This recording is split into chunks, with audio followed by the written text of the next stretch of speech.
ladies and gentlemen, we're coming off of Night of Champions. It's a pay-per-view week. It's a results week. Oh, wait, they can't see me. Yeah, they can. And as always, on results week, we have Thomas's top 5. Obviously, Thomas Wolf could not join us this week, but he did provide us with the top 5 that me, Travis Colt, and my buddy Kevin Hawk, we are going to be talking about. We're buddies? Are we? Yeah. We're gonna be discussing the top 5 that Thomas Wolf provided us. If you want to see the top 5, you should like us on Facebook.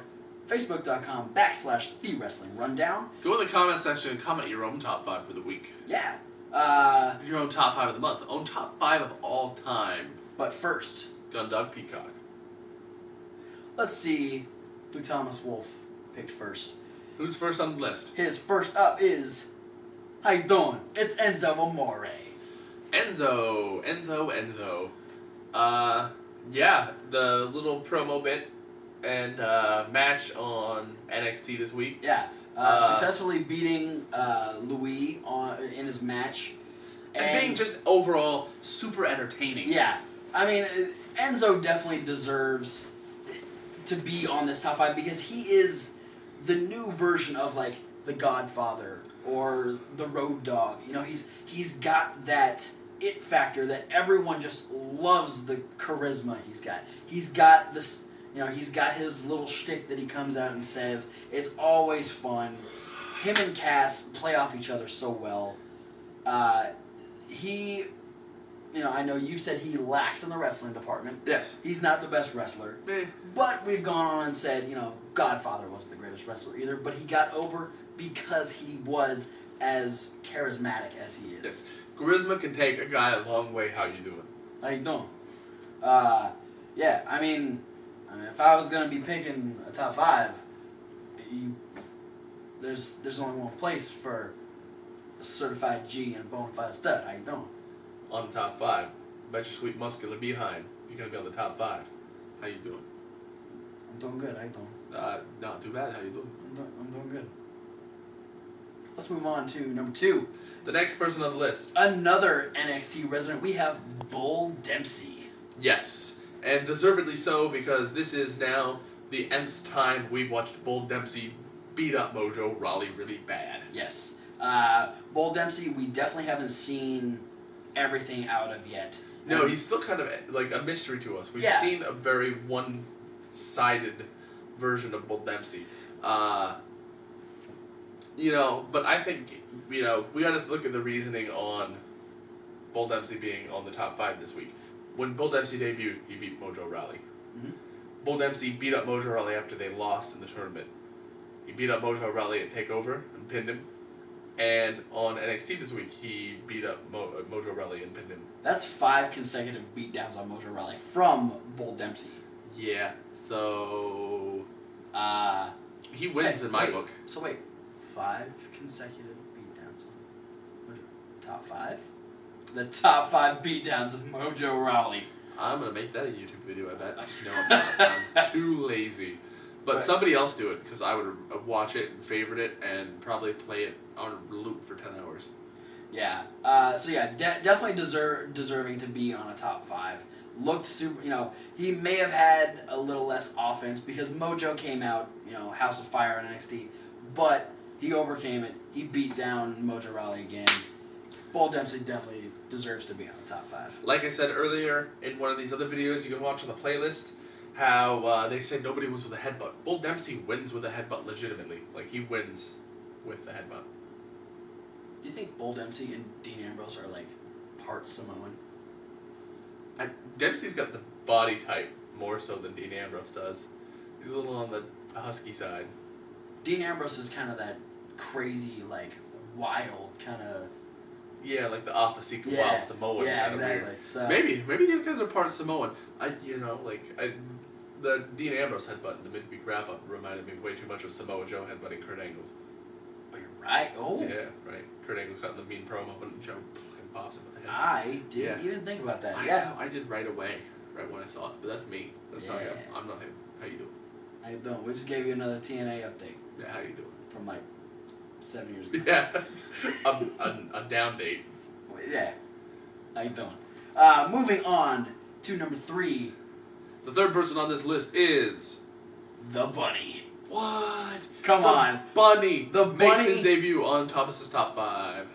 He makes his in-ring debut on Monday. He makes his debut on the top 5 because he is entertaining. Yeah, And if he wasn't entertaining, JBL's freakouts on the Bunny would be. Yes, and let's be honest, one of Thomas Wolfe's favorite things, spin kicks and shit. What Yeah. did the Bunny do? A spin kick. and shit. Yeah, and he shitted Titus O'Neil over the top rope. Yeah, he did. and then he popped a squat on Titus O'Neil's chest off the apron. He did. He literally did spin kicks and shit. Yeah. Thomas Wolfe, you know how to pick these top 5s. I'm Good job on impressed. you. And yeah, that Bunny, man, that Bunny, he's a mystery, maybe. Nobody knows who he is. Maybe. He's a mystery inside of Enigma wrapped up in a bunny costume. Yeah, he's like a present in an Easter basket. Oh. You don't know what's in the little egg. Yeah. Sometimes it's chocolate. Sometimes it's money. Sometimes it's a chocolate bunny. Sometimes it's chocolate money. I've gotten the little gold coins I've gotten those on before. Easter. Yeah. Okay. Enough about Easter. Yeah.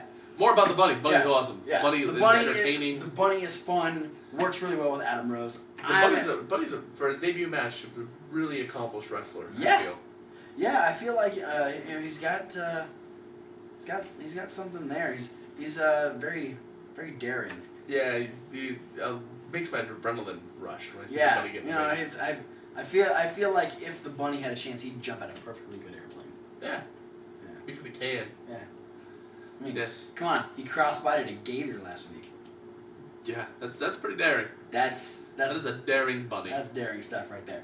But we got 2 more people on the list. we got 2 more First people. of which is Chris Jericho. Chris Jericho.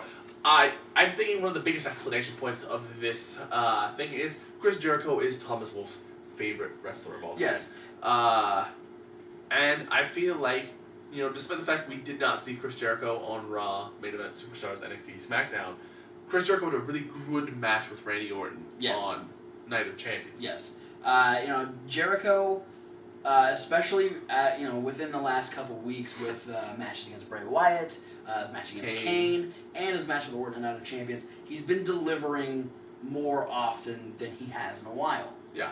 And on top of that, we know Thomas Wolfe loves Chris Jericho, so Chris Jericho will always be welcomed on the top 5.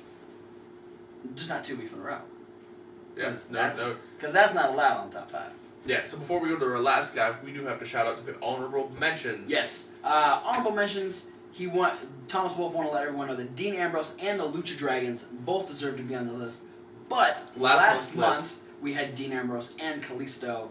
Kalisto for his awesome spots in the tag team tournament. Yeah. Dean Ambrose just being Dean Ambrose. We're on last month's. So, as per the rules of the top 5, you cannot have a repeat appearance on the top 5. Could we see Dean Ambrose and Kalisto on next month's top 5? Absolutely. Very, very plausible. I mean, if they keep on the same roll they're going on, Yeah. absolutely. Yeah, they're both delivering every week, and it's fun to watch. Uh-huh. Speaking of fun to watch, The last guy on the list. the last guy on the list of the top 5, Damian Mizdow. Damian Mizdow over the last month has been one of the most entertaining things that comes to Raw, SmackDown, and all the shows in between. One of the most talked about guys on the roster currently, because Sandow has taken a shit gimmick and made it into gold. Yeah, absolutely. I mean, people were entertained legitimately by Damian's coming out every week and doing some sort of either imitation of somebody or a regional gimmick type thing. Yeah. And getting squashed every week. I feel like the stunt double bit wasn't supposed to be anything different than that. But, yeah, I mean, talk about literally spinning shit into gold. Yeah. I mean, he's taken what should be a throwaway gimmick, pretty much should be, the final nail in his coffin. Yeah, you almost think if anyone else would have taken up this gimmick, we would say, okay, these guys are on their way out. Yeah. But Damian Sandow, through diligence, has taken this to a level that I don't even think WWE expected. No, I feel very much it's like the same way that the Zack Ryder starting his internet show happened. Is, it's just taking this little thing and running with it. And, man, he ran to the end zone. And he's hitting a big touchdown with this gimmick. Every week, whether it's mimicking what the Miz is saying on Miz TV, pantomiming all the moves that Miz is doing in the ring while on the outside, the Phantom Figure 4 from genius. Night of Champions was just awesome. He consistently delivers. And the dual entrance of Miz and Mizdow. Yes. So much fun to watch. Yeah, I mean... And it's the only time I like what he's the getting Miz so is doing. good at emulating the Miz. Like you said while we were watching. He's good at emulating without even... Like, he doesn't even have to actually look at the Miz. He just kind of, like, does stuff and just... You can see him out of his peripheral. He's really good at just, like, copying, and he's doing such a good job. He's out-Mizzing the Miz. Yup. And... My theory still stands. One day he's going to eventually think he is the Miz. I will be excited to see that. I think that'll be hilarious. Yeah. But ladies and gentlemen, that was Thomas's top 5. We want to thank Thomas Wolf for providing us with that top 5 because we don't want the top 5 segment being left out because he puts a lot of thought into that. Absolutely. And coming off of a pay-per-view like Night of Champions, a lot of people deserved it. The Bunny being on there, making his debut on Raw. It's been a good week for WWE. Yeah. Yeah. I mean, we're looking at this. Do we have the correlation? There's going to be graphs and charts made, I think.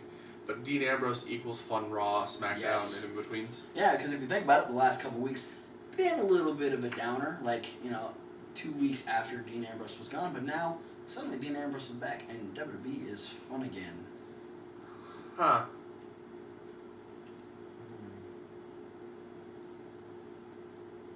But that's it for this week's edition of the Wrestling Rundown. If you want to check out any of the videos that we uploaded, click the playlist. It's going to be in playlist form. We're doing away with the annotations. You can find all the videos. I missed the annotations already. Wow. Can you annotate this video once for me?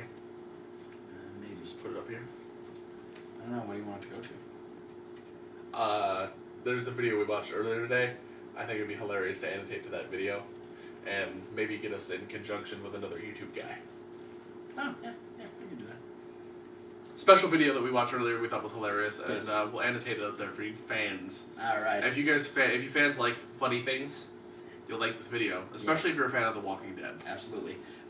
Click any of the videos in the playlist just to the right of Kevin Hawk. You can see all the stuff we talked about, whether it's the Raw review, the midweek wrap-up, the SmackDown rundown, the indie news, and even Thomas Wolf's top 5. Wow.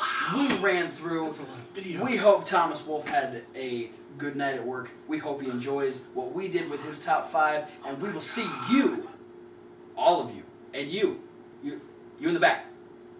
Hey, you. We'll see you next week.